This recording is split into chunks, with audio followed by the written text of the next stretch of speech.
Pelajar SMP berumur 15 tahun dikabarkan tebrak di Sungai Kombring, Martapura, Kabupaten Aku Timur.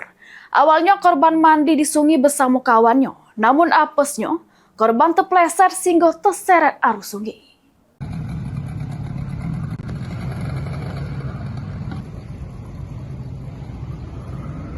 Sesudah mendapatkan informasi ada wong tebrak, tim SAR gabungan bergerak melakukan operasi pencarian terhadap Ambar 15 tahun. Pelajar SMP yang tebrak di Sungai Kombring, Desa Kota Baru, Kecamatan Martapura, Kabupaten Aku Timur. Awalnya korban yang baru balik dari sekolah langsung mandi di Sungai Kombring bersama kedua kawannya. Apesnya, pas korban lagi mandi malah terpleset sehingga terseret arus sungai yang deras. Kawan korban yang selihat kejadian tersebut sempat berupaya menolong korban pakai batang bambu.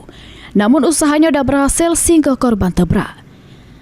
Tim SAR gabungan melakukan pencarian korban dengan cara menyusuri sungai pakai perahu karet. Upaya pencarian korban bakal terus dilakukan sampai 7 hari ke depan. Tim Liputan PAL TV.